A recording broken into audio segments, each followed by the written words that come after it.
First test on the Magenta.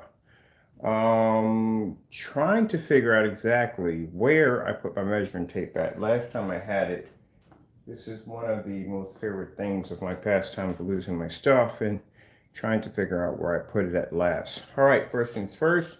My name is Kenneth Bird. My company is Crystal Edge Technology Screens.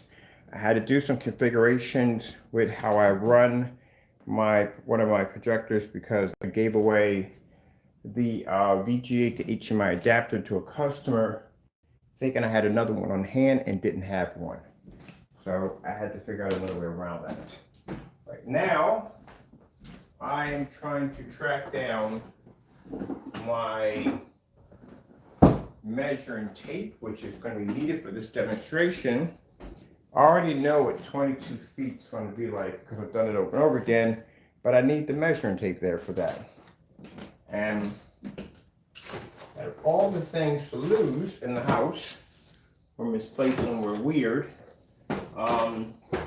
that is the one thing I need the most. So I'm just going to take a check real quick. If I can't find it, I still got to do it.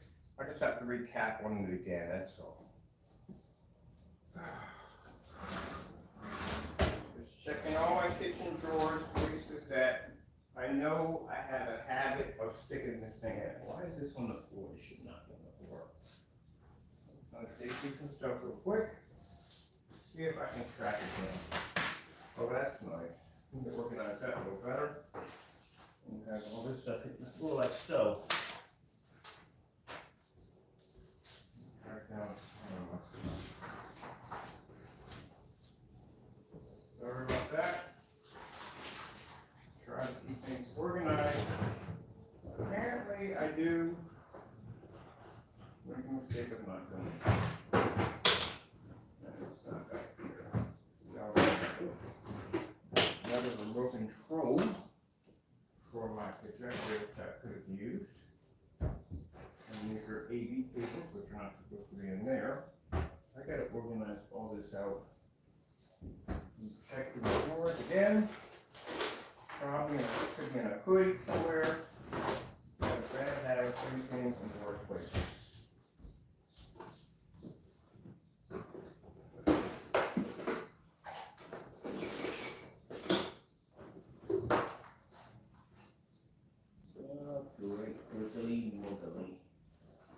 Really have to put it somewhere extremely odd. If I'm not seeing it in plain sight, it is somewhere weird. Can't get tests done. Can't find me for something.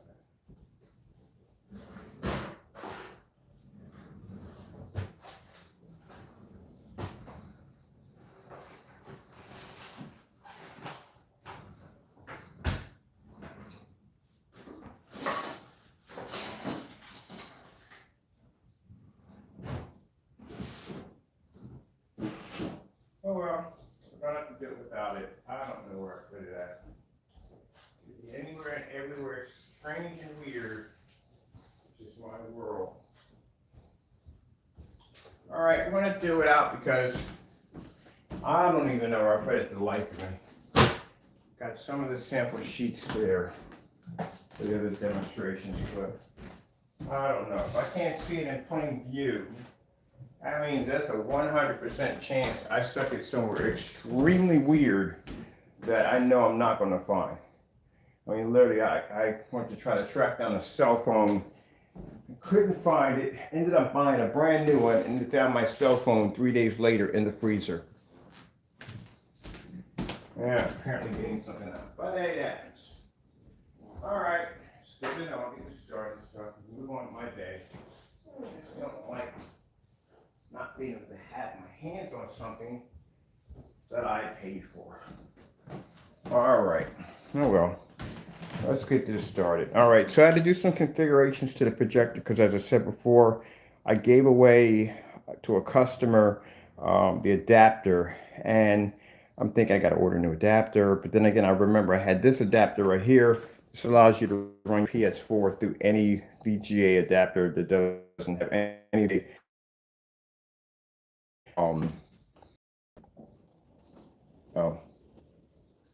sounds like I got something in my ceiling. That would be the exterminator for that one.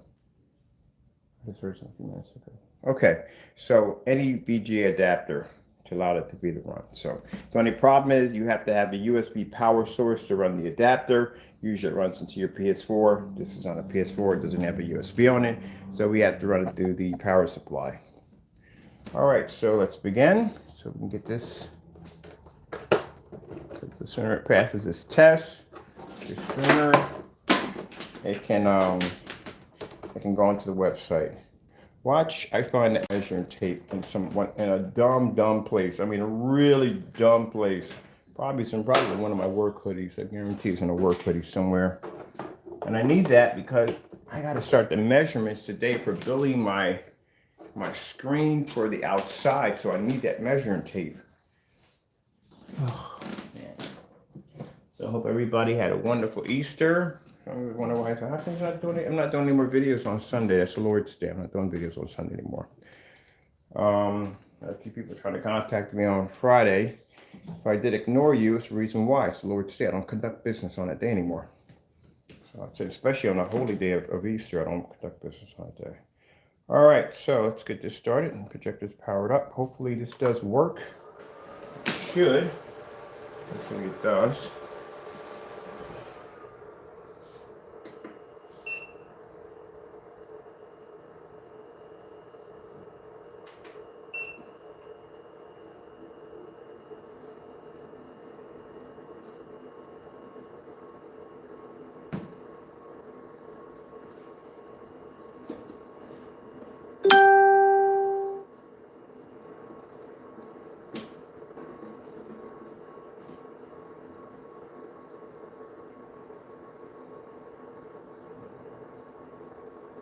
Not getting any wattage.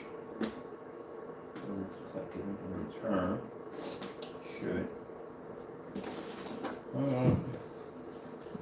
Find out in a few minutes.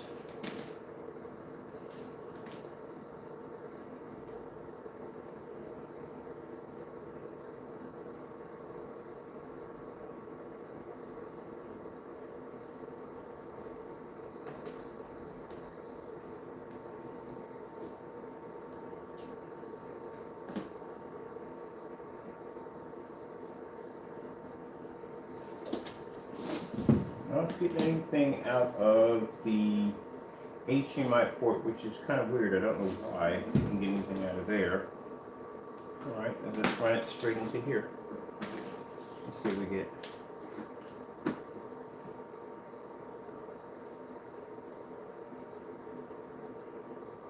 Okay, nothing. Okay, it's gonna be one of those days today, people. When I got this more, like it's gonna be one of these days. I'm gonna have to deal with craziness today.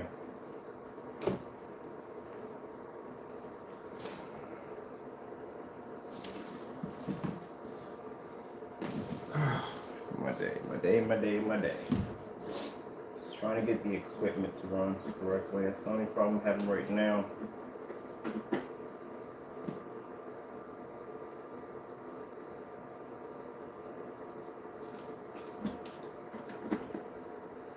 All right, so the adapter, I'm pretty sure is running quite well.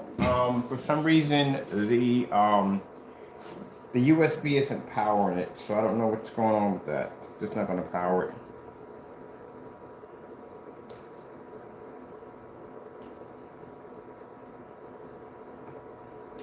Let's try something even more strange. Just see if we can get the PS4 to run through it. The Fire Stick is not reading at all, period. I'm hoping that the Fire Stick's not giving me problems right now, because usually that gives me problems from time to time.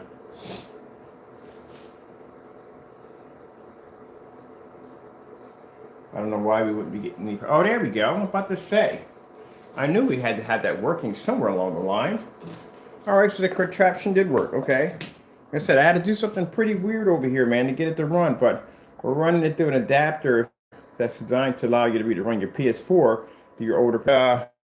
It's going to be, I can see already from the door, it's going to be an electronic. A few minutes ago, so I had to turn that off, so I don't have to deal with that nonsense. All right, so we're running 1,000 lumen projector, and I got to get my lights on. We can't be doing this in the dark. All right, get this other thing switched over. Bring this down some.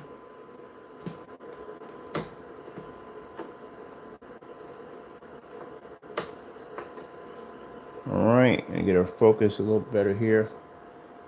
I hope they get my squirrel food here. My squirrel food was supposed to be here yesterday, and they haven't got my squirrel food here yet. Hope they haven't. Why point of pain for overnight shipping? They're not going to get this stuff here. I got squirrels this morning.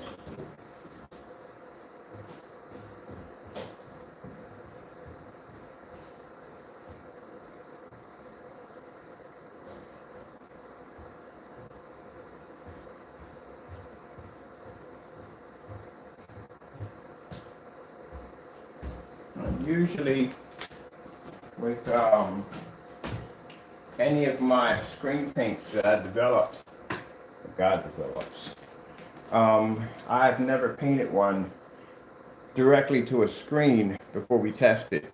I like this stuff so much. When I first fired up on the PS4, I went upstairs and painted the 135 in it. It's not even fully tested yet. I loved it that much. So it'll do what it needs to do. It'll pass this test, I believe so. So right now we're on 1,000 lumens. Right there. My 1,000 lumens, 600 by 800, 720p SVGA. And that's the image we're picking up in a fully lit environment. I'm probably going to go with, on the specifications, we'll start it off as inside the house with 1,000 lumens. You could probably easily get away with probably 28, but it still has to be tested at 1,000 lumens outside either way. So we're going to start it at 1,000 lumens. That way, those of you who have those sunbeam ultra short projectors of around 1,500 lumens, you'll be able to run that inside the house. But as you can see, it comes up nice and clean on 1,000 lumens. Just wish we had our measuring tape. So let me place something on here. And I'm going to go one more sweep through the house and try to find this measuring tape. Just discourages me. Somebody like, why don't you buy more than one? I did. I had an occasion where I bought 4 of them. I still lost all 4 of them. I found one in the backyard one year where I set it down and didn't pick it back up. Measuring tapes. Me and measuring tapes. One thing I need the most and one thing I lose the most. Alright, so let's go pop over to YouTube.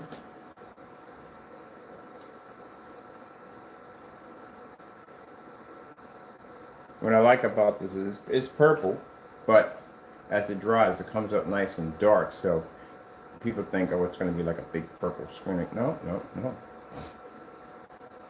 so let's see, let's grab some videos here. Let's go with 4K demonstrations. Now, there's no sound coming from this projector at all, period. I don't have any sound on it. It doesn't produce sound since you have the adapters on. And I'll put y'all over here. We're always going to have a little commercial pop up. Let me see if this commercial has to be played. No, it's not going to have to be played. All right, that way you guys can watch the screen there. Mr. Bird can try to track down his measuring tape. Wherever I lost it at. About a minute to figure out exactly where I put it. But I'll leave it on for right now. We still got to do a distance throw. Right now, this is part of the test. This is a low lumen test. So this allows for me to be able to see how well the screen is going to pull up at 1,000 lumens in a fully lit environment. This is how we design our specification sheets through the test. I need to figure out what we did with this.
Praise the Lord. Found it. Yeah. In a weird place. Piled under a bunch of wires in the tech room. That's where I found it at. I told you it was going to be somewhere weird. Forgot I was in there setting something new for that room up in there. Oh, that fit in there. Let me see exactly how far we're sitting back to the low lumen. We're going to be around 13 feet and some change. So I know that usually when people are trying to do a 100-inch screen, usually the requirement is going to be around 11 to 12 for the basic 100-inch screen. So we're at 13 feet and some change at 1,000 lumens. So that's a really good start. That's an extremely good start.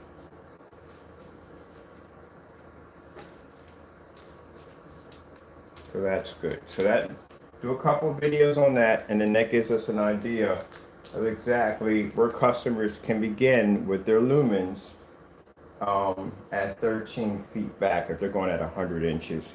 You still would be able to pull it off at 120. That's why we pulled back 22 feet. So that's good.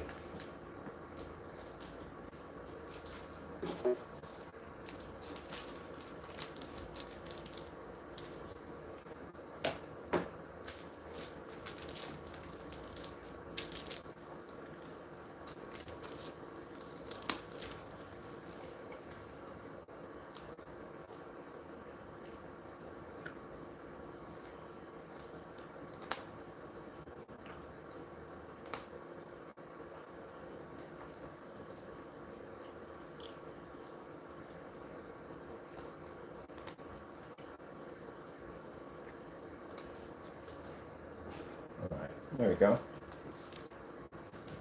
Let's go grab ourselves something else right over here.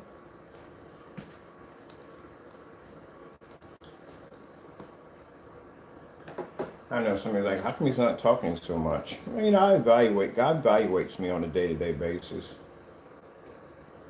And I talk too much. I do. I'm going to try to keep my talking down to a minimum. So you get a chance to enjoy the video and not hear me going off all the time. Somebody put a like up there. I'm not bothered by that. I know it's true. So like I said, it's one thing about having the Lord. He evaluates you. Corrects you. All right, I'm going to let you enjoy that. I am going to go grab me a chair. I'm a little busy.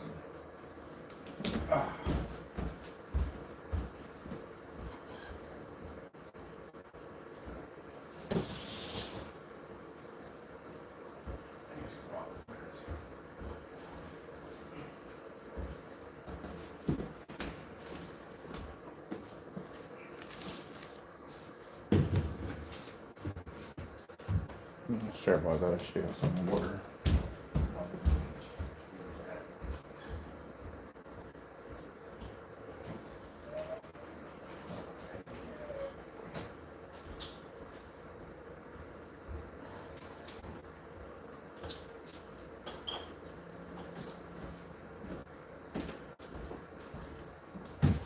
Ouch. That's better.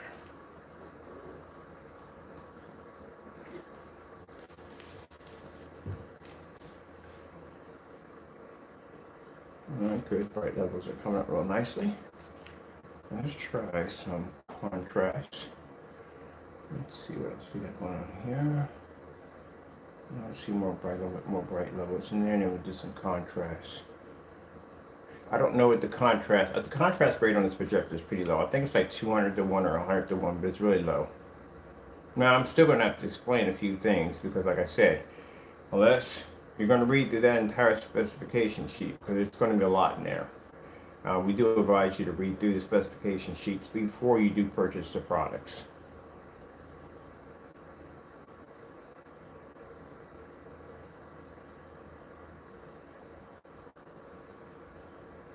So I'm pretty sure if you're going to be doing a projector of 1,000 lumens, it's going to be much better than the one behind me. That's why I use the low grade projectors, because this way you can relate to that projector. It's a $75 projector. Behind me, you could relate to that. Now, please do not use knockoffs We strongly advise you not to use those projectors.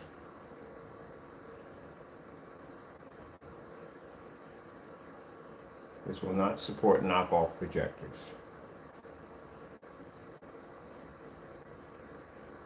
Alright, that's good. Let's get some contrast in here.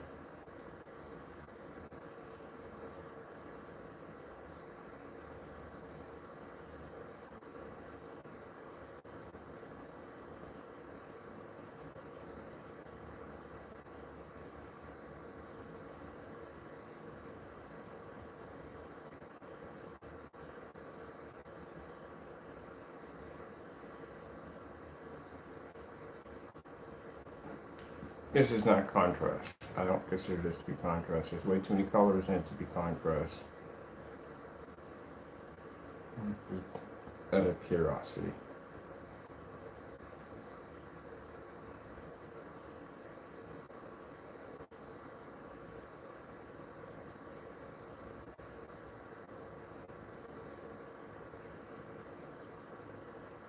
Keep in mind these projectors. One projector I have behind me right now, it's literally so old. It doesn't have a 16 on it. It only has a 4.3. That's it. That's the reason why you're only seeing it in 4.3, but that's all I can do. That's all what the projector was. Keep in mind they stopped manufacturing it in 1999. Okay, we're in year 2021.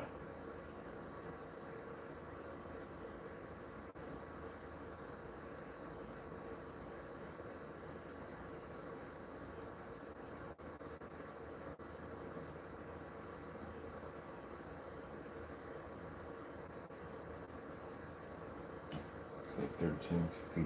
This is a low limit test.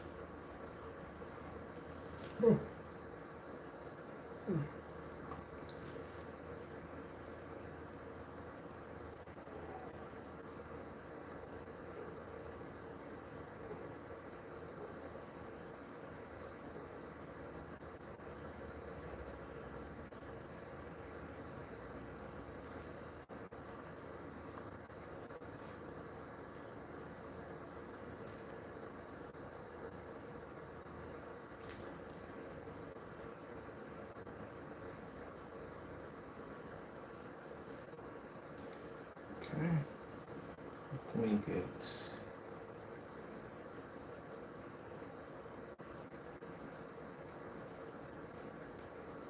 AK animals.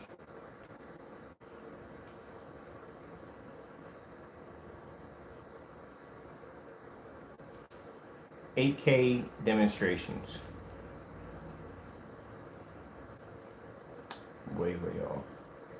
We're going from AK to an AK, as in the AK automatic weapon, which is not something I requested. Something plain. Just want you to grab. I don't get how Sony's voice recognition software is so freaking crystal clear, but yet the Fire Stick makes constant mistakes all the time. So I don't get how that even works.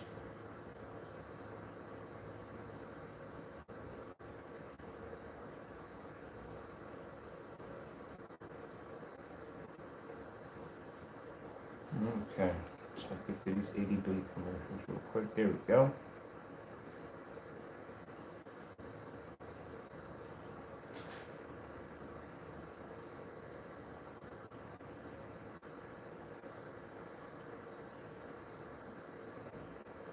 Yeah, this is doing at 13, 22 feet. It's going to be pretty easy for it to travel through, no problem. Let me get the 130 upstairs. Let me get the 130 lamp because it has to go in front of it. Oh, we had it downstairs. What am I doing?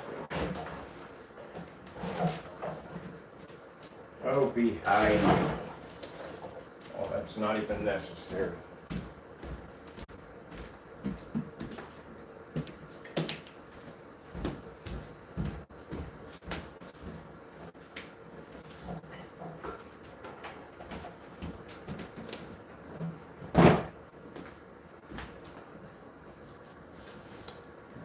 Save these here. nice. That's good. Starfield demonstration.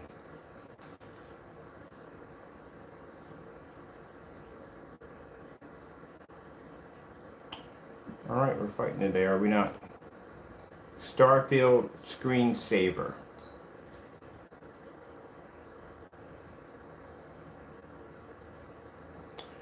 Yeah, it's gonna be one of these days today. I told you they're gonna have technology issues today. Starfield screensaver.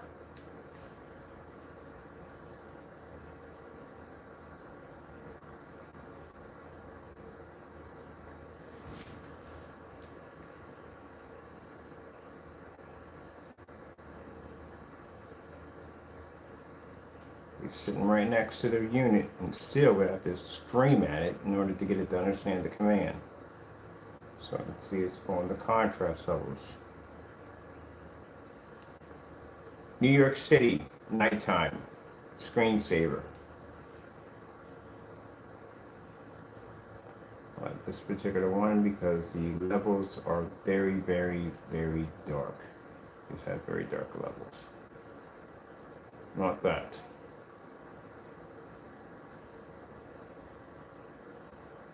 There we go.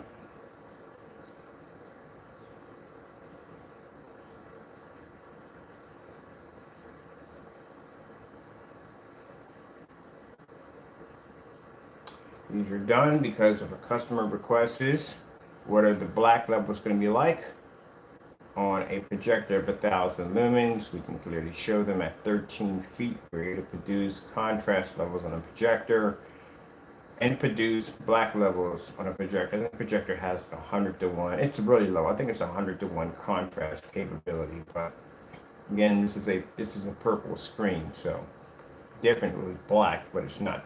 This is purple. These are exotics. Exotics are never any normal color you could possibly think of. They're not. So this is a purple screen producing. I think a lot of people forget that watching the demonstration. I think magenta is actually a purple. The screen is purple.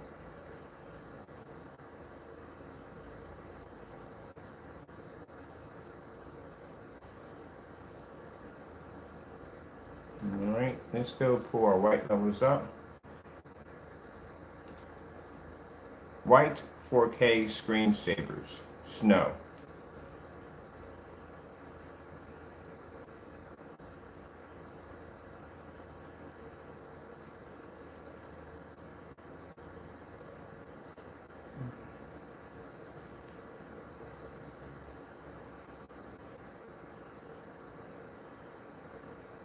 Now, people say, well, the image is not on a 600 by 800 res, the image is not going to be clear enough. You can actually see the individual snowflakes falling. If the image res wasn't that clean enough, the picture wasn't being produced that high enough, you wouldn't be able to see those snowflakes.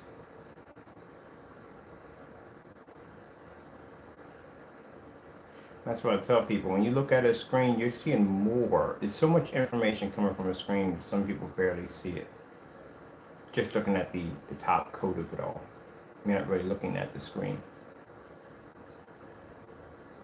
So if the res was so bad on 800 by 600, you wouldn't be able to see it. Now, if this was a white screen, you wouldn't be able to pick up the little snowflakes coming across your screen.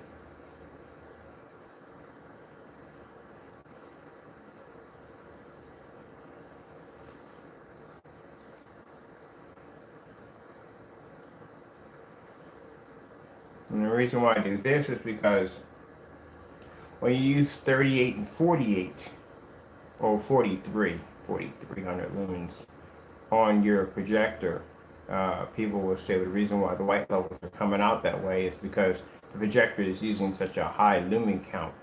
And this is why we drop it down to 1,000 lumens. This is why we do the swap out. This is the reason why I show up the black screens. I'm constantly doing swap outs between projectors. I'll go from a 43 down to 1,000 and still run those same white levels again. And this is what you're supposed to be seeing. And I explain to people that when you watch demonstrations, it's how you're supposed to see it. In every demonstration, for every product that we design, it goes to the same test. It has to go with 1,000 lumens. It has to go with the projector swap out, ultra short throws, high performance certified screens. We run everything through the exact same way. And if someone's telling you that, oh, I've done a test, well, what test have you done? That means their product hasn't been tested. That's the reason why when we have it over here, it doesn't play well as it did in the video that you might have watched, because the video that they had it in was a rehearsed video. They had it in, that's why. So if you have it in a setting where you have it in an ambient light controlled environment, and we stick it in an area that's not ambient light controlled, the screen's going to react one way or another. Now, I'm pretty sure with a lot of the bigger companies, I'm pretty sure they've tested their product in well-lit environments to see where the screen actually would have its strong points and its weak points. And I'm pretty sure that this is where the ambient light controlled environment came in, was a way of basically allowing the customers to be able to adapt and just accept the screen's flaws by just saying, hey, it has to be put in an ambient light controlled environment.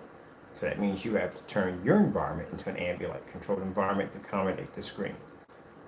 Now, it shouldn't be so. These are just, I consider ambient light controlled environments and calibrating projectors excuses. That's what I consider it to be. It's an excuse. The technology we have in projectors today are far more superior than projectors we had in 1999, or, you know, well, when I was coming up, it was reel to reel. So that shows you how old I am. So there's no excuse for how you have a projector that has an insane color capability and contrast capability, and you have to calibrate it. Nothing wrong with the projector, as I said before, it's a screen. But, like I said, we can do this on a purple screen and show you that we're not calibrating or basically dealing with high-end projectors. We don't want to, we don't have to. All right, so we see our white levels are good. That's really nice on the little doggy. All right, let's see. Oh, I love this one right here. I love this right here. You can see the individual snowflakes.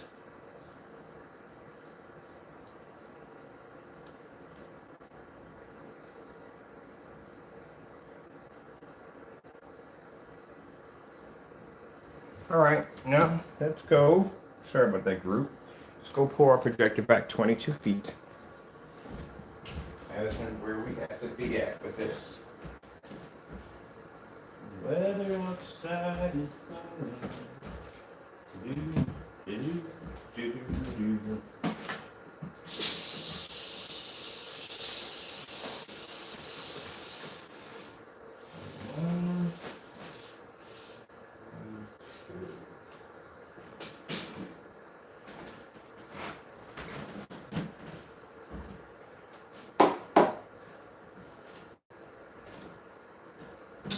battery pack attached to this, so we gotta do this a little different.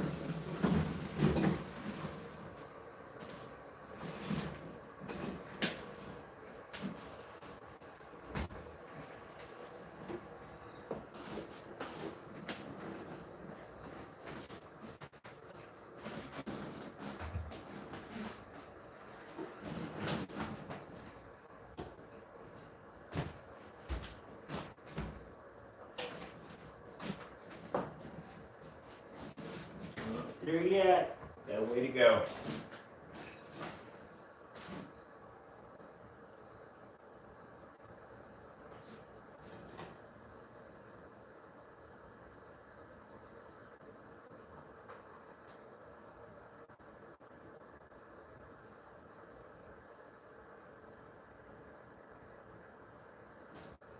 All right.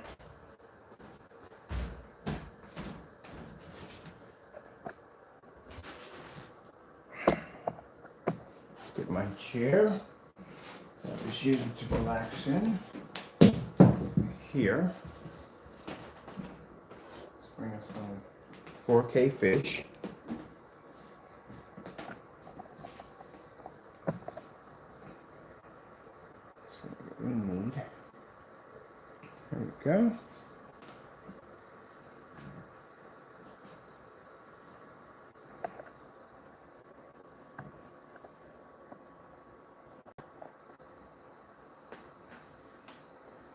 On the test is see 22 feet. So here, make sure we're at 22 feet. A marker. Yeah, 22 feet.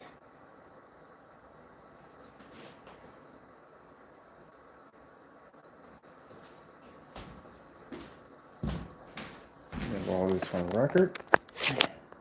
So there's measure tape.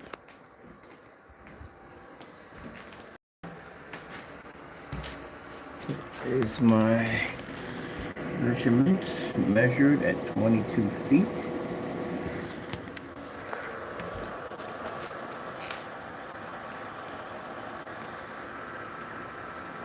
We're going to have to, there we go.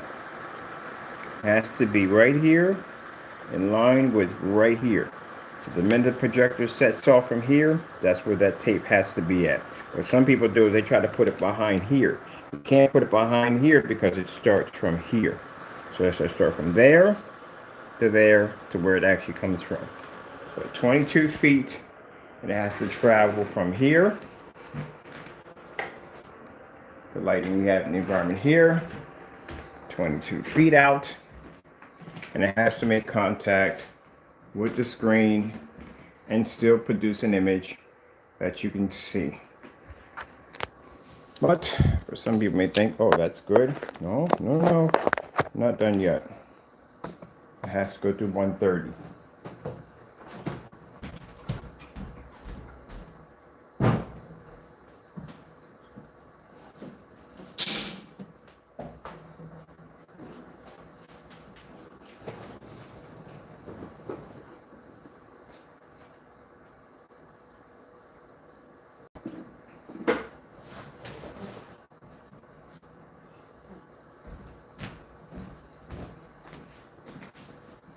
That's better.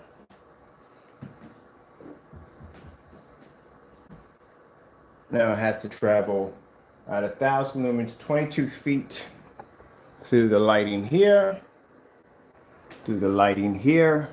and it has to pass through 130 watts. This is what I talk about. Our tests are brutal, and this is the way tests are supposed to be. So that means pretty much you could run anything through this screen now at 22 feet. After we have proof of it, because it's one thing to say, it's another thing you have to be to back it up and have proof that your screen can do it.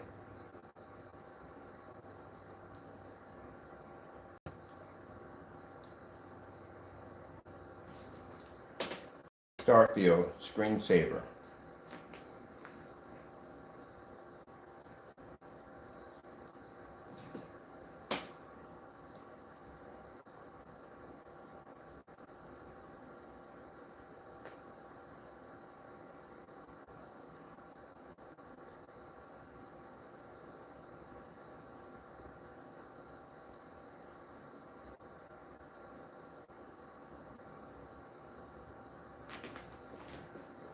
"4K animals."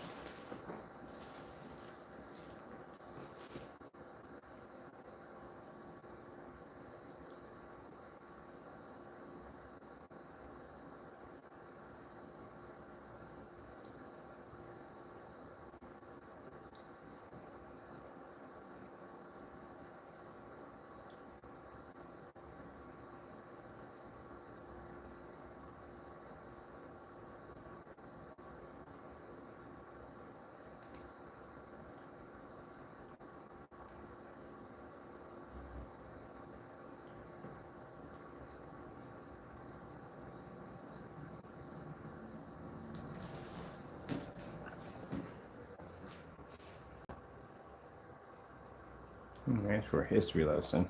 Animals. That's what I wanted. Here we go.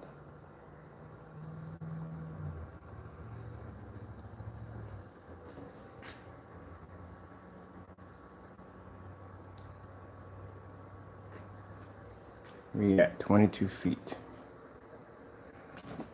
Okay.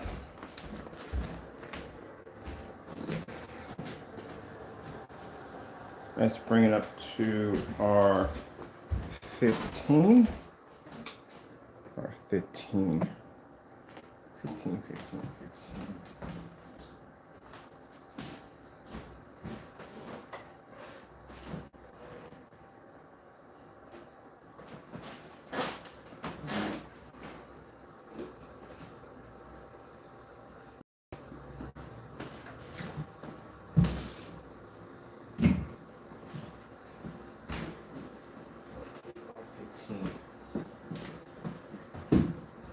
15 feet would be over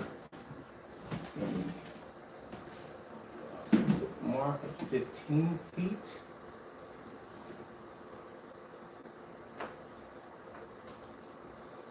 So now we're at 15 feet. Take this off so we can document that. Here we are. 15 feet.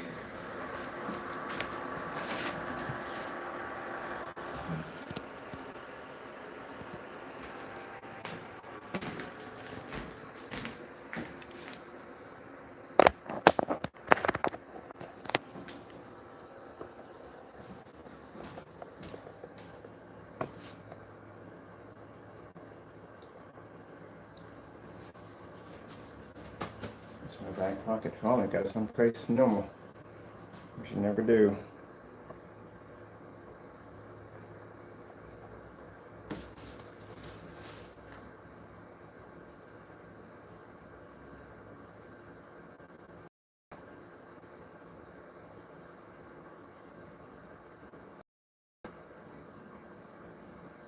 Oh, red-tailed panda.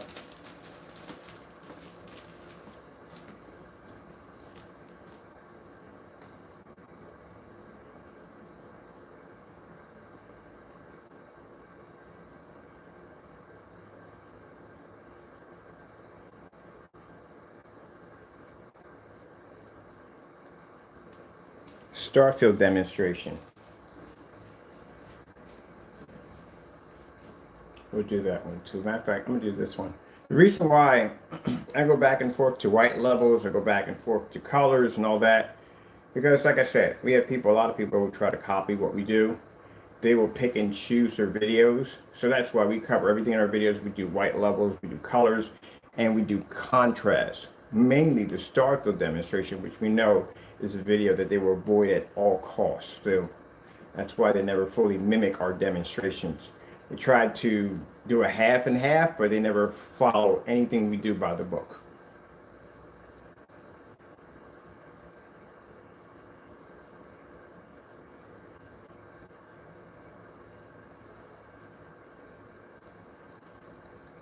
We're going to bring this up to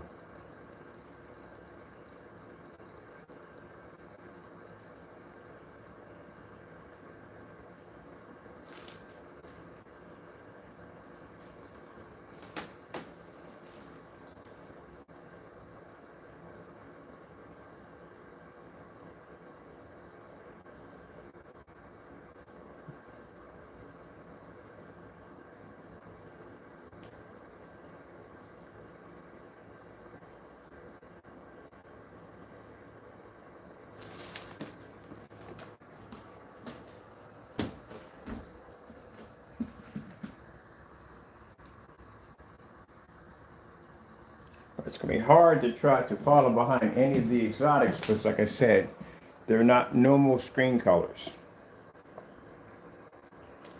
Can't follow behind something that's purple.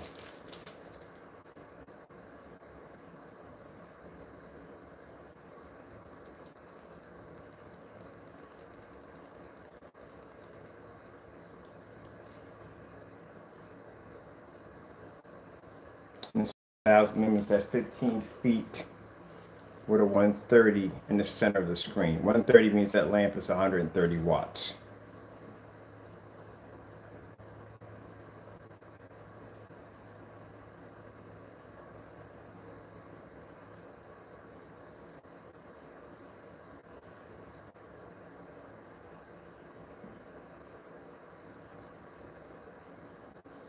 That's why we use the older projectors.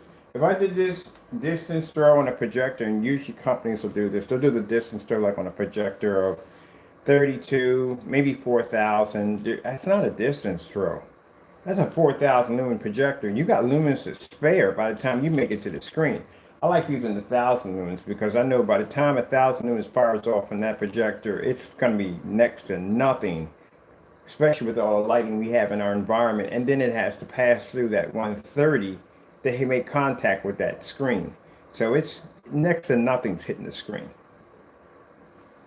So that's why I like using the low lumen projectors. Some people try to mimic this demonstration. Like I said, the environment's dark. And they'll keep it with the bright colors. And then they'll never do contrast at all, period. Contrast is not going to show up in normal light levels. Definitely not going to show up in this environment.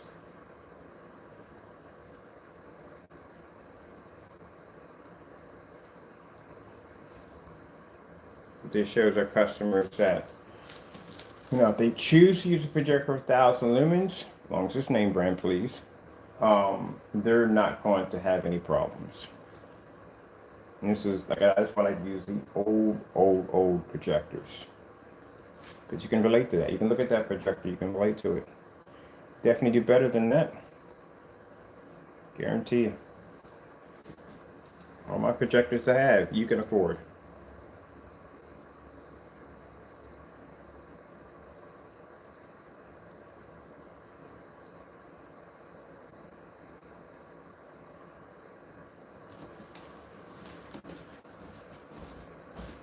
I like this, but I'm not, I need to go back a little more. We're at 15, so we're going to go back 17 feet. We're doing 17, so we're going to go back and do 17. I like the 15, but I pulled it back 17 feet. So we went from our 15 to here, and now we pulled it back to a 17 mark there.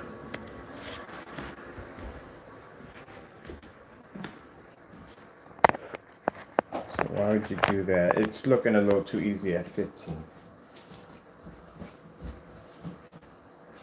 I want to make sure that I can move back and forth if I want to fluctuate back and forth. I want to do it that way. See what I mean? We had it at 15. It was a little too easy. So now we bring it back to 17 and see if I can move back and forth and back and forth, back and forth. Because I'm going to sure I can change it out at will.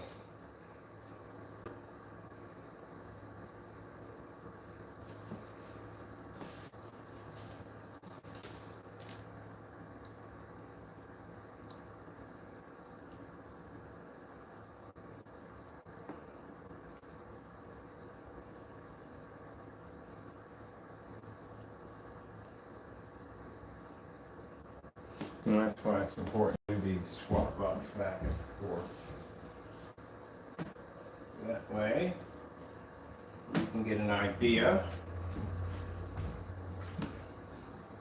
If you're doing 120 inch, you'd be around 15 feet back, 14 to 15.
Let's go with the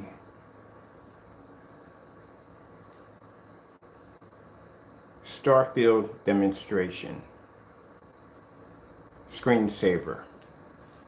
See if she doesn't butcher that. Oh, she didn't butcher that time. Okay, usually she does.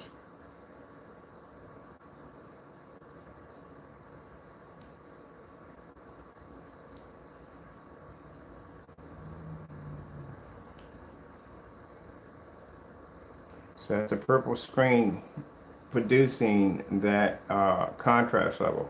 That's why I like to do the demonstrations on the screen, and then I'll wait a couple of days. And the reason why, it just gives particular individuals enough time to go in and give their feedback, especially when the screen hasn't been displayed on test yet.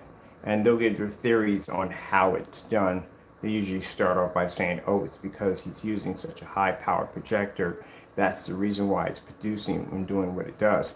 And then we'll come in and we'll do the demonstration on a low lumen projector, and pretty much their whole entire theory goes outside the window. So no, lumens has nothing to do with controlling contrast on the screen. It has nothing to do with it. That's a misconception altogether right there. Someone telling you that you can calibrate a projector, the contrast levels to match a black screen, completely false. If they are saying that, I would like to see a demonstration of them actually doing that. And this is why when we do these demonstrations, we'll pull off them areas that we know that their screens can't do. So me showing you off a contrast demonstration, I know they can never pull this off.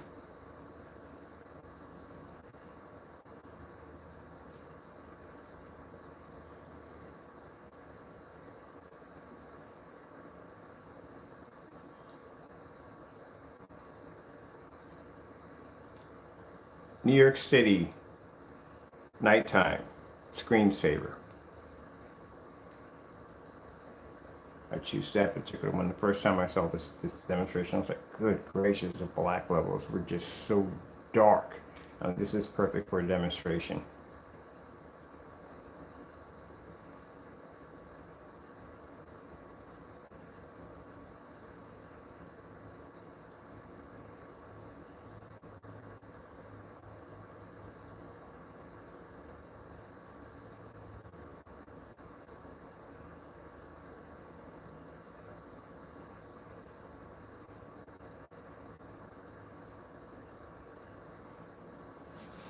All right, so this is pretty much done. That's it. We just have something I want to do really quick. I try to do something different with each one. Try to do something a little different with each one. So we're going to get this moved and put this back to where it is. I have no idea why today feels like a Saturday. I don't know why. We're going to bring this up to the 13 feet mark. Let's see where we're at. It should be at 13 feet mark here.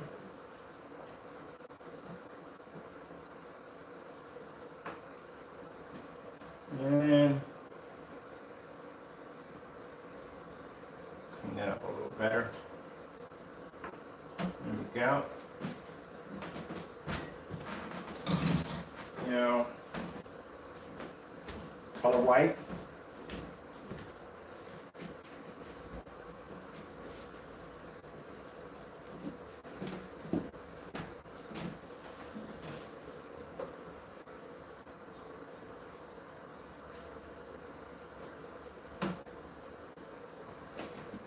try to add a little something in there just when I do my demonstrations. So usually this is for distance throw and for low lumens, so that's what test was for. But I thought I'd throw a wild card in there. Let's do the color change up with the projectors and different samples. So we're just going to do 5 of them for this one. We're going to pick a little bit of each one. We're going to do some with lights, some with dark, stuff like that, so we have a good blend of each one. Not just picking certain screens because they're going to go well with I don't even know how it's going to work. The screen's purple. Like, how am I going to get one of these screens to actually match my screen? It's a purple screen. So that doesn't work for us on that one anyway. So it doesn't make a difference what we choose when I think about it. All right, so come out of that, and we're going to choose our selection. What is this one right here? What I want it. Let me see. So we got a Seymour 81.3. Hopefully they stay up there too, but I've had a lot of problems with the sticking. We're going to go with the Grey Cinema 5D right there. 5D. Seymour 81.3. 81.3.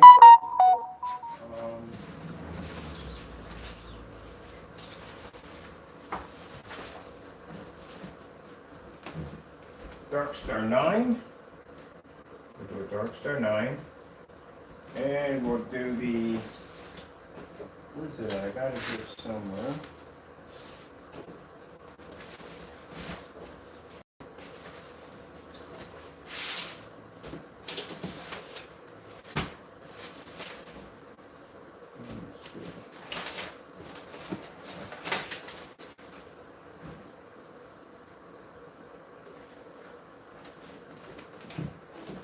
There we go.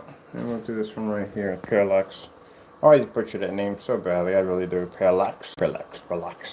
Not to be disrespectful, daylight screens.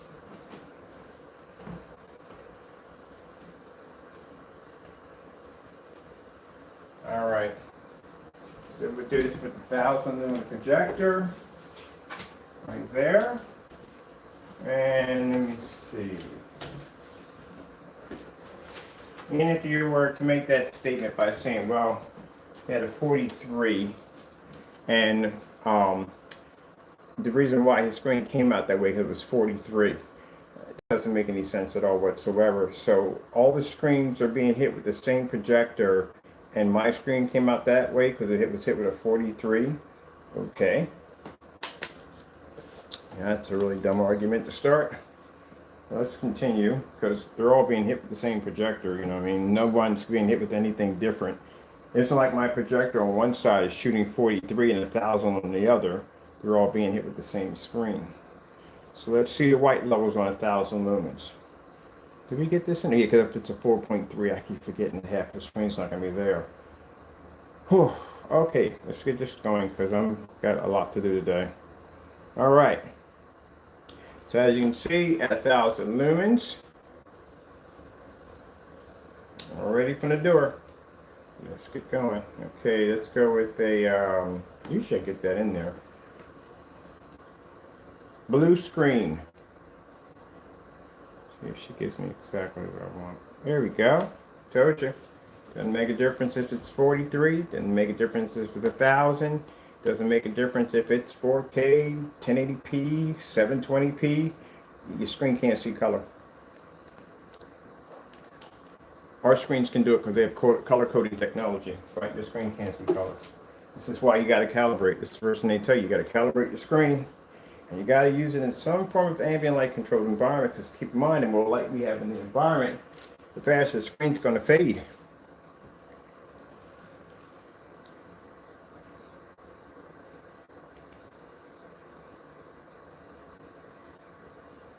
You can pick your white levels up. That you can do.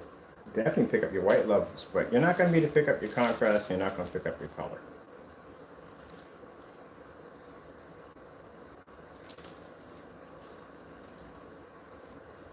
This is why when you go to forum sites and you tell them that, look, my colors don't seem to be coming up correctly on my projector, what could be the problem? And they're going to say that you should be calibrating your projector. If your projector is newer than mine, and I'm pretty sure it's newer than this projector I'm using over here, if I don't have to calibrate this projector, that's a huge red flag for you right there. If you got a projector, I'm pretty sure it's way better than this. It's way better than the projector I'm using. So if I don't have to calibrate that projector and my colors are coming out correctly against a certified screen, that says a lot about your projector, and it's way better than this one. And you got to calibrate it? Really? That's a wake-up call for you right there. The thing about it is, what I like about these older projectors is that when this projector first came out, none of this technology existed. Now, I'm pretty sure this was probably displayed off mainly white screens. And I'm pretty sure whatever boardroom it was used in and whoever owned it at that particular time, every time they did some kind of presentation, because this was a business projector, they were in a dark environment. Probably went closed all the blinds, you know what I mean, to produce a better image. They probably would have never thought years from now, the technology we have now, I can use their very same projector that they probably used in a dark environment, in a fully lit environment, and not have any washout or fade pool contrast levels that they have never seen on their projector before. So the reason why I'm telling you this is the projector was discontinued in 1999, and here we are in 2021, and I can take that very same projector that they thought didn't have any capabilities and bring new life to it to be able to do this. Because at the end of the day, it's not your projector, it's your screen. That's what I've been telling you the whole time. And that's proof right there. And you know what makes it even more shocking? The screen is purple. That's what makes it even more shocking. It's purple.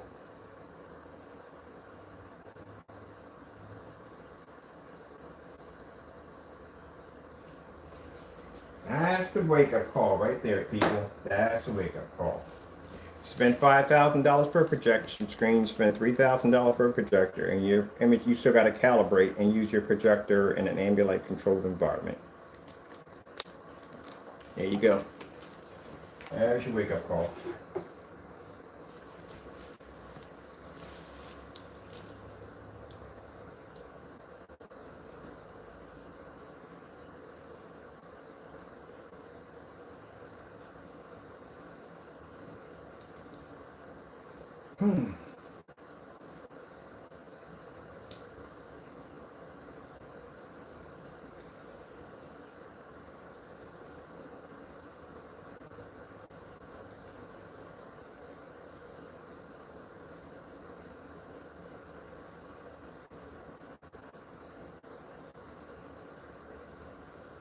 And for anyone who sits here and says or is thinking right now, well, it's not fair, Ken, because you should be in the dark. Well, you just answered your own question on why. What's the point of you having ambient light projection technology?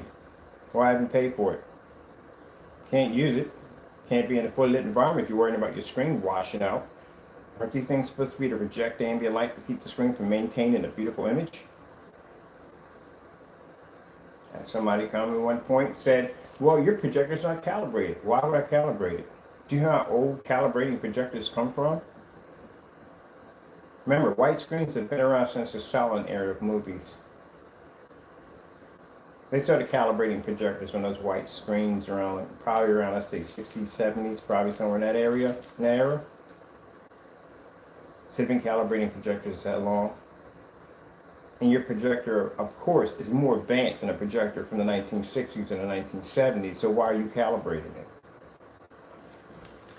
You got to get the colors correct. My colors are correct. My projector's from 1999. It's older than yours. Never been calibrated.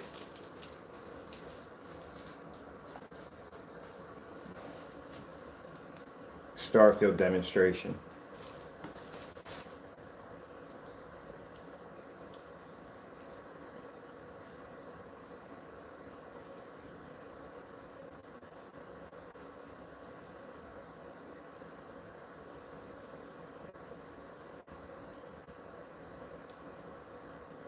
It's not the fact that the screen is purple.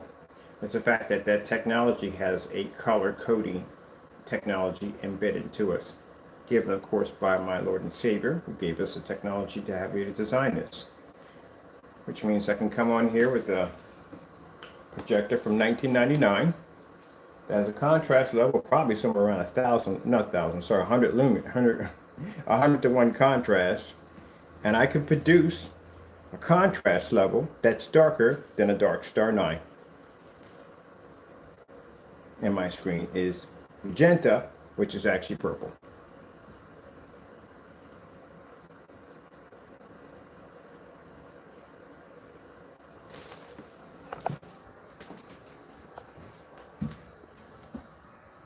Okay, just want to get a little closer on top of it to see.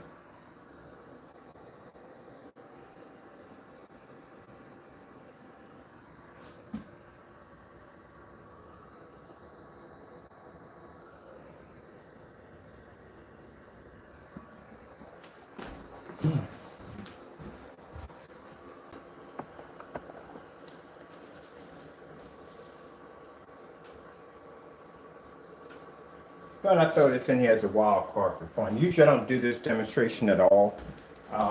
Usually I just do the distance throw. We do the distance throw, and we do the distance throw, and we do the low lumen demonstration, and that's it. This is something I just thought it'd be nice to throw in there, you know, because sometimes, you know, I try to cover all the theories of the naysayers. And I know I get a lot of people saying crazy stuff about my work, you know, so I just try to add everything in there to debunk that theory. So, like I said, they're probably saying, well, you know, the reason why his screen can beat those other screens is because he's using 4300 lumens, but you got to use common sense there, because they're all being hit with 4300 lumens at the end of the day. They're all being hit with 1000 lumens. They're all being hit with 1400 lumens. So where does that change anything at? So you really got to think before you speak sometimes. I'm not saying my customers, but you know, those particular individuals that just try to come up with interesting theories on how it's done. You want to know how it's done? Not going to like the answer. My Lord and Savior Jesus Christ. That's how it's done. Go question him.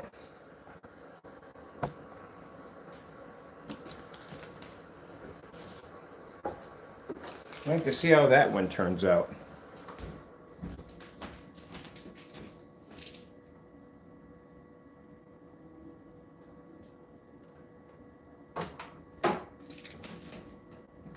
All right, that worked pretty good. That only downside with that adapter, it has to be self-powered, but it worked out pretty good, so that's good. All right, I think I'm gonna do an ultra short throw. Oh, sound like the people? A little tired, and so I'm gonna do the ultra short throw demonstration, which I'm curious to see that too.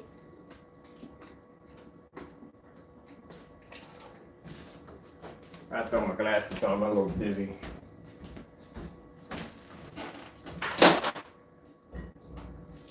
I'm gonna go do an ultra short throw next. It's not added in there. I just didn't have enough room to add the ultra short throw in there. So, let me grab that projector. Ultra short throw one. I'll be back. Where's my squirrel food, man? Feed my squirrel.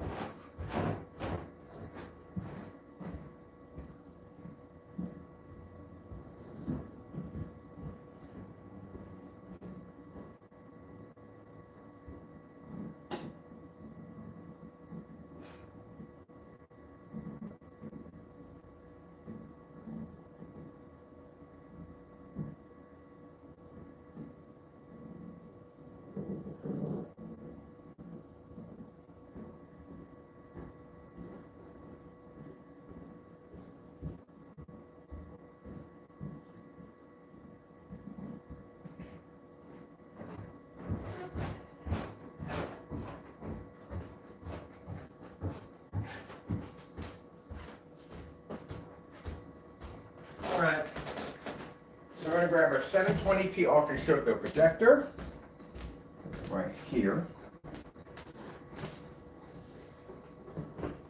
plenty right there. All right. Let's grab some stuff here. So we don't need this anymore. Why is my battery pack still on? I did turn it off, right? I can go recharge you too. And let's get all this stuff disconnected. Got some room in here to move about. Whew, I got to grab my glasses when I was upstairs too. That I do need. Because I get dizzy spells. I kind of control my dizziness a little bit. Let's see, where do you need to come out at? Here. Alright. Put you over there. So you're good to go. And I don't know what the heck all this is.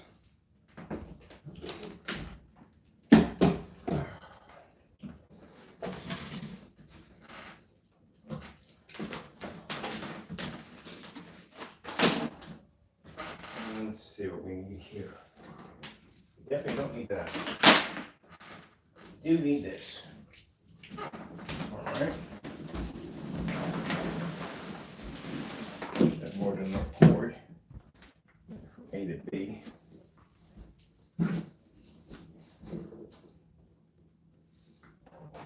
I like the NEC projectors have 2 HDMI outputs. Only very few projectors I've found had 2 HDMI outputs.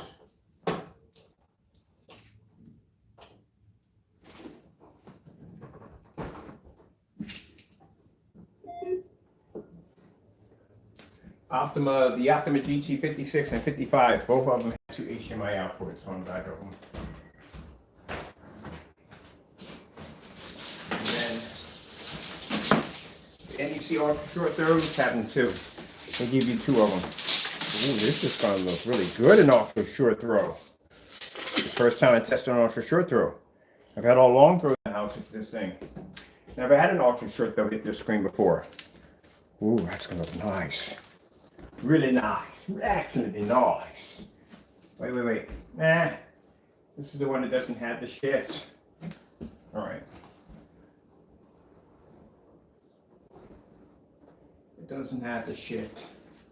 Let me see. I'll explain to you what the shit is. Alright, so let me see where we're going with this. Because I have to be able to get access to my controls. There we go, there's my star fill. Good thing this is not activated, because me standing this close will make me, I'm not feeling too good as it is already. Menu. I need to go over to my screen. I need to go to my zoom options. There we go, digital zoom, hit that. And a boom, boom, boom.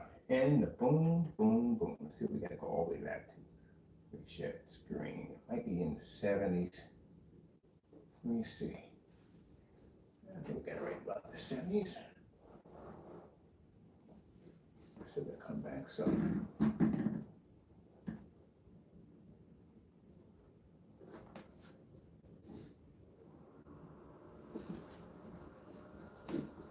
I'm a little off somehow, I don't know why. That's just me. Well, that's pretty good. Ultra short throw. Oh, great, that's nice. Destroy my popcorn machine. I never used it.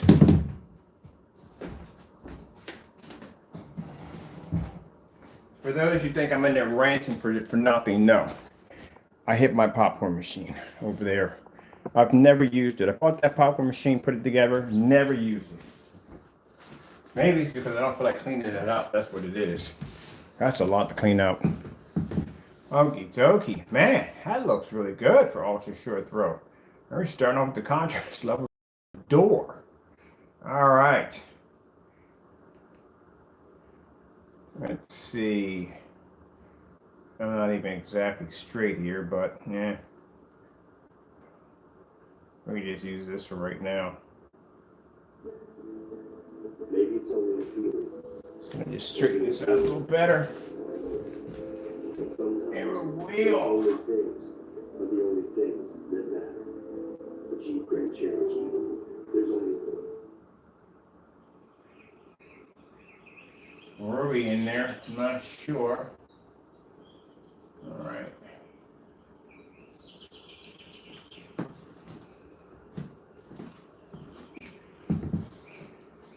Yeah, it's really good for ultra short throw.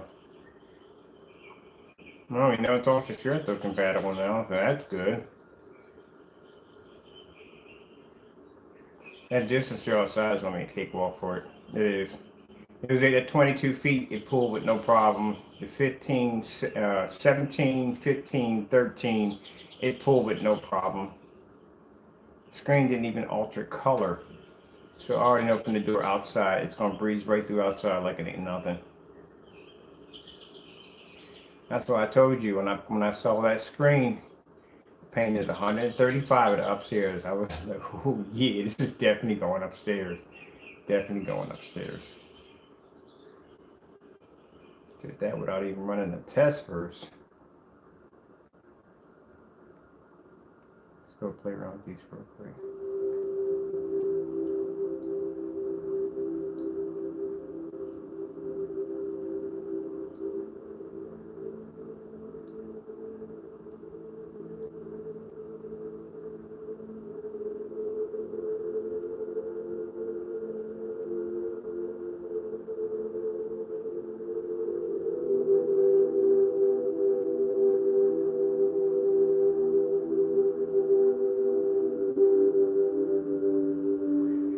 Well, thank you, Lord. Thank you for another blessing.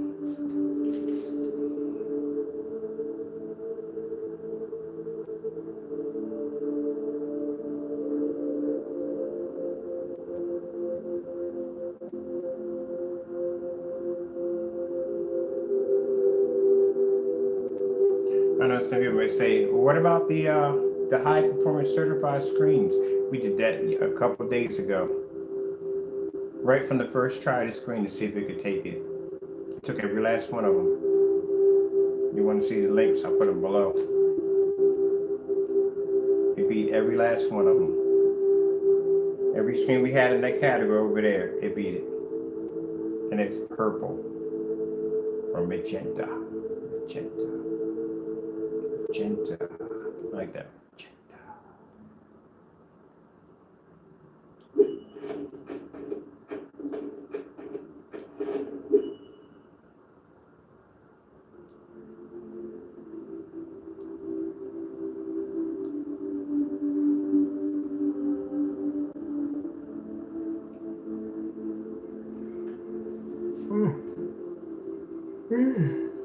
Wait, sorry about that. A bit tired.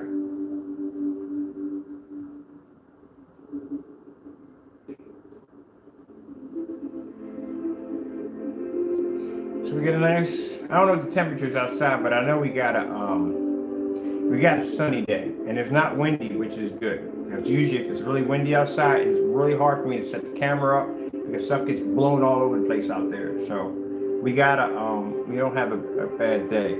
Keep in mind, we are going to have some barking on, because the neighbors over there got this dog over there, and the dog is out of control. I mean, the good thing, he's not out there at nighttime. And like I said, it is a dog. That's what dogs are supposed to bark. But you got a dog that's barking all day, constantly, then that's a problem. People understand that. You get fined for that, right? It's noise pollution fine. You get fined for that. So either they got to teach the dog when to bark. I mean, I don't know. All right. I used to raise guard dogs, so I had dogs that were trained to bark on certain when they needed to bark, but it's a little out of control. Because even the neighbors on its side are complaining about it. The dog is just constantly barking.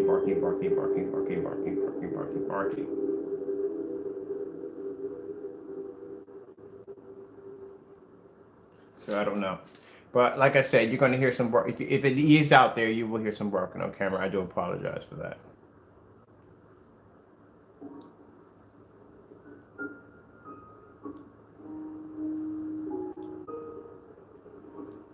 I'm pretty sure we all going through that. Have a neighbor with an out of control barking dog. Like I said, I've had guard dogs, and my guard dogs would be quiet as can be. You wouldn't even know they're over that gate, but if you hopped over that gate, you would find out. You would definitely find out the hard way. They were trained that way to be quiet. You know what I mean? Unless you were pulling on that gate and you were carrying on, then there you go. But I had certain dogs that didn't even bark. They would just wait for you to climb over the gate.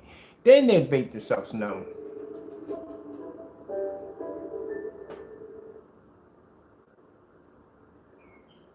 I particularly like. I'm not a big fan of them. Not a big fan of Dobermans, but I do like the fact that they're extremely intelligent dogs. They're very intelligent and amazing guard dogs.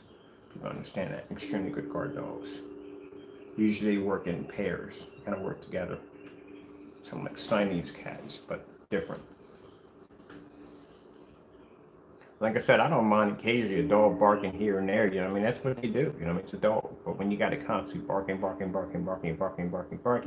yeah, you get a dog a little bit out of control.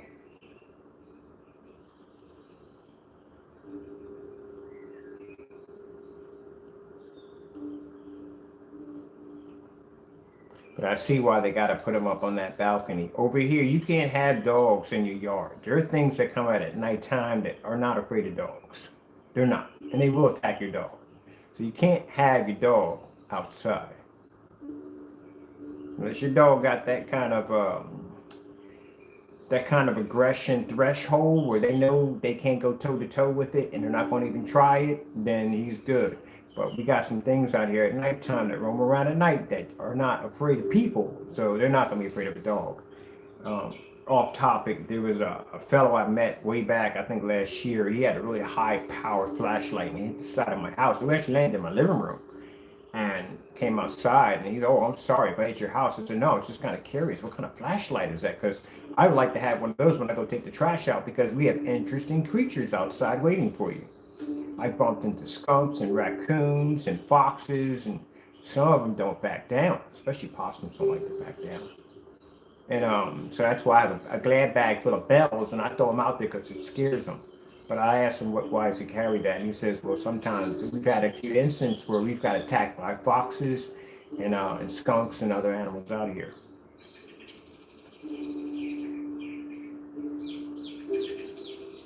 But yep. Especially the foxes, they always travel in packs.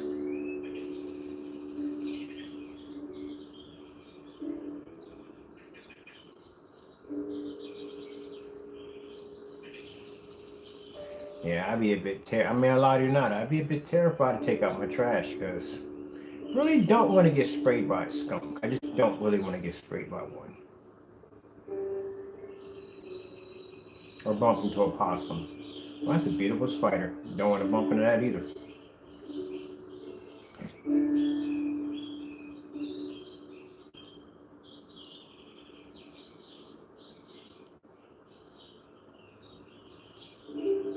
I'm pretty sure some of y'all probably live in some more interesting areas than I live in. I've talked to a few neighbors that lived out in the middle of the sticks, and they've had some interesting critters that come up on their property. Couldn't imagine bumping into a bobcat or something like that, or a coyote or something like that. I couldn't imagine that. That's got to be an interesting way to live. Or bears.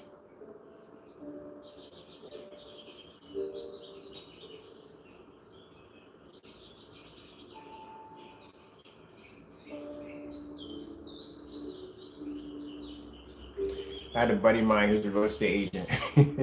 He's to crack some dumb jokes sometimes. And he had a house out in the Poconos. He used to crack these jokes. These was a real house. He just cracked these jokes.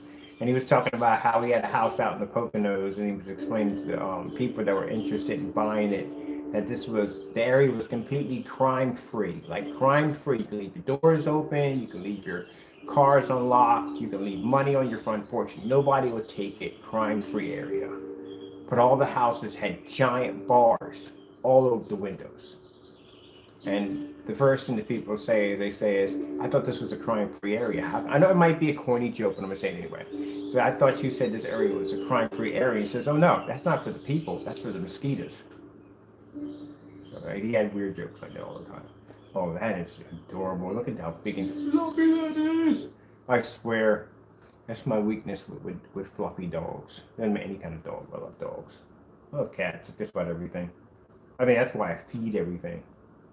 So this summer, I told you before that people who walk their dogs back and forth, the dogs don't have anything to drink. They go from a good distance from the park back and forth. So, my water bill is pretty cheap. I mean, it's really cheap. I'm going to look into getting one of those giant water dishes that you can plug your garden hose up to and stick it right out near the edge of my driveway, so that way anybody walking by with their dog can get some free water. So that's what I'm putting out there for them. So, you know, something to help them on their little journey back and forth. All right, so I'm happy with this, with the ultra short throw. Looks quite well. And going through, actually we did all the tests and everything. It still has to be a go outside. So it has to go outside. It has to go outside to do its final test in order for it to be able to pass to get that label. So yeah, that'll be done later on today. Get that done and get that taken care of. We don't really have to design a label for it because they all have the same label. They just have the name of the product on it because, like I said, it's a free color option. TCL, 4K demonstrations. Getting that from YouTube.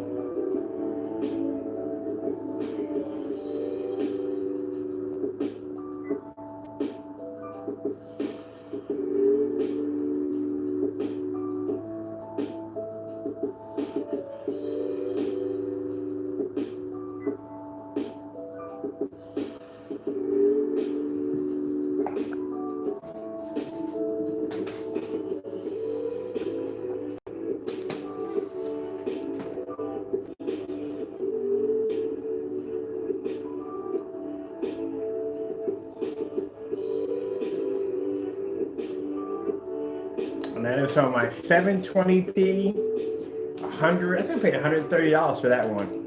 Yeah, because it didn't have the filter. It has a filter on it. It had the filter cover. So the guy who was selling them, he was selling them for 130 without the filter cover. And if you wanted the filter cover, I think it was like 180, which is still not bad for an ultra short throw.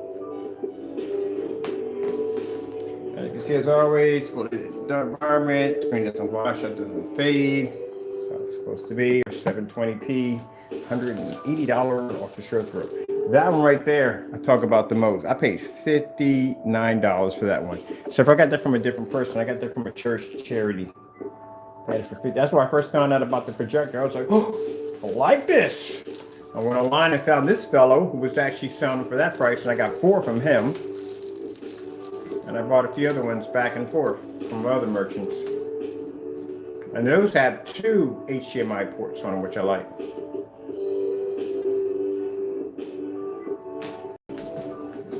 Having a heat wave, tropical heat wave.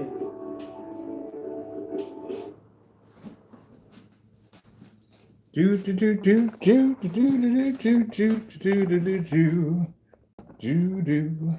See, purple. And that's right there. That's already available on the website right now. We just loaded that on the website. So those people that were interested in getting my screen, because that was one that I did for myself, that is the Midnight Mustard right there. That is actually available on our website too. But it's only under the Exotics. Disconnect that one. Yeah, disconnect that one.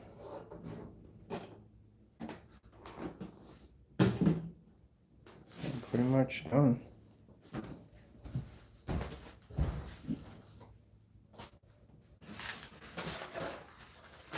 How many projectors I use in the demonstration, like I said, are cheap. Anybody can afford them. The Sony, I think BPL CS4, you can find them on there for like, sometimes some people have them for 109, but like I say, you can get them for like around 60 or 75 bucks, but keep in mind that projector only does 4.3, all right? So, you know, that, just so you know, it only does 4.3. This projector right here, you can get these for 180 bucks, ultra short throws, NECs. Got a bunch of them around the house. You've seen me use those in the Signature 17s. The ones I have upstairs in my room, in my Japanese tea room. I use those all the time. Those projectors are fairly cheap. Very, very cheap. You want to get off the short throw, and you don't want to spend a lot of money. That's good. And then, really quick, we're just going to plug this in here real quick. At the end of the video, I like to plug something in there. This is my favorite. That's my favorite projector. This one was really quick. I got this for 150 bucks. Usually they want a lot from ViewSonics, but 150 bucks. And this projector has a 22,000 to 1 contrast, 3,800 lumens, and this projector has a 235.1 option in it, which will give you the anamorphic setup.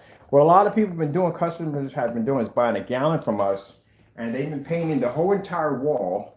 And then that way, especially with the Black Nova, they paint the whole wall black with the Black Nova, and then they can switch in between. They can do a 235.1 setup because the wall's black, or they can switch over to a 16:9, which I would have loved to do here, but unfortunately I can't because there's a window behind there, so I can't.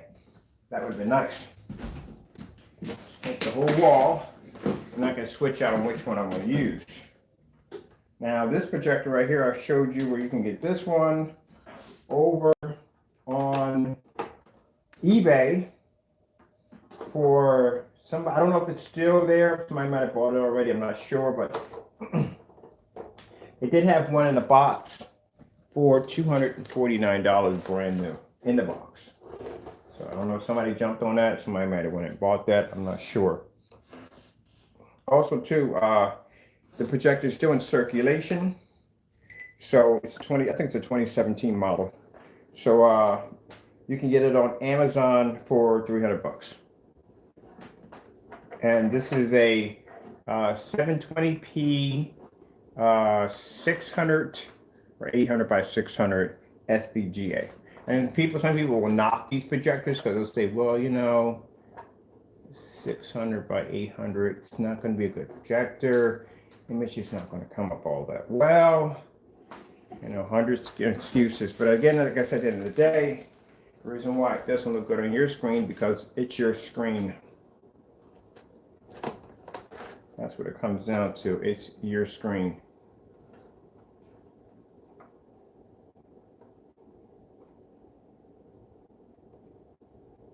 You don't have to spend all this money, but people choose to because they believe what people tell them. And they will tell you that, hey, look, you have to spend the money, you have to do the thing. First of all, you spend all this money for this projector. It's supposed to have all these bells and whistles. And then when it doesn't look right the same way it does in their demonstration, because they're probably using an expensive screen, I mean, you're using a white screen, then they tell you got to calibrate it. How are you going to calibrate a projector with that many bells and whistles? That's sad. All right, I'm going to go grab this real quick.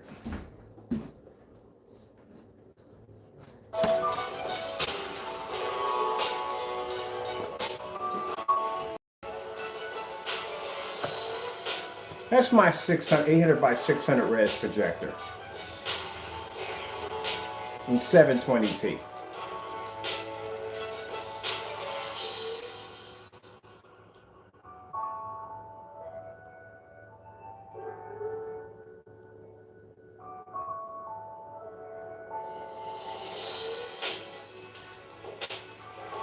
The one that most people will turn down because it's an SVGA projector, and the first thing they'll say is, well, picture quality can't be that good. My picture quality is better than some of y'all out here who have expensive projectors. Right there. It's your screen. That's why.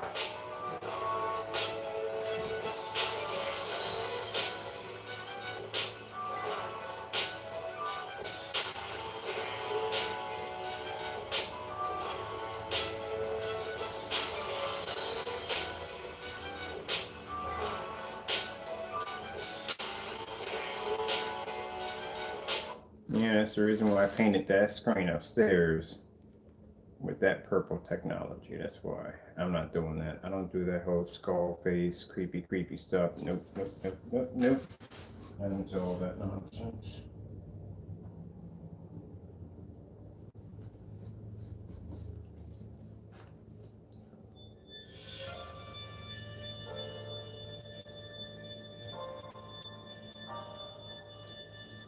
As I said before, calibrate what?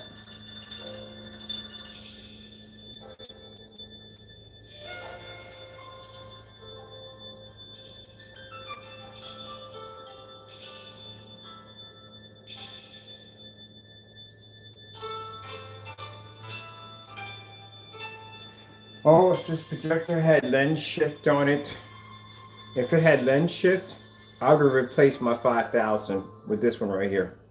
Yes, I would. Because I need that lens shift to direct my screen to fit my screen and the tech room.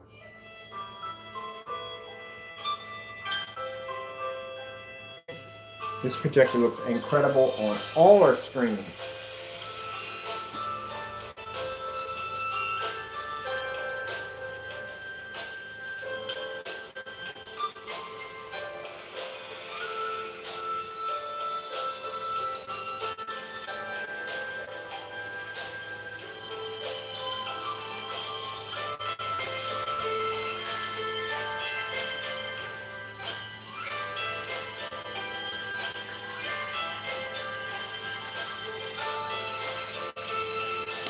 So, the black Royal Magenta, the Exotic 15,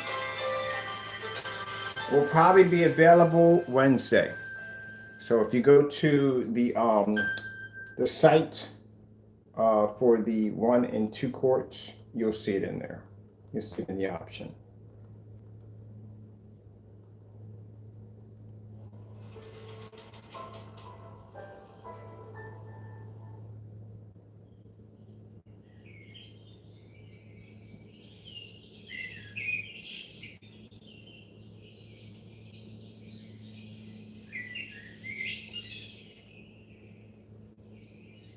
And while you're at it, if you're looking for a projector, like I said, it's a fantastic projector to have.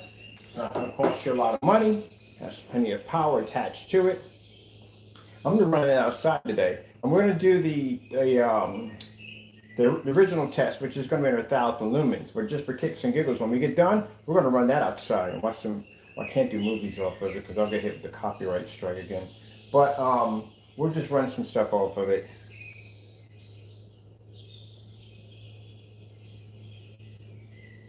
And this stuff is weatherproof, so you can set up a nice little outdoor theater system, and it's going to offer you your projector.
Come on, we're done with the demonstration. Over here with me and relax. Ugh. Oh, I had a long day.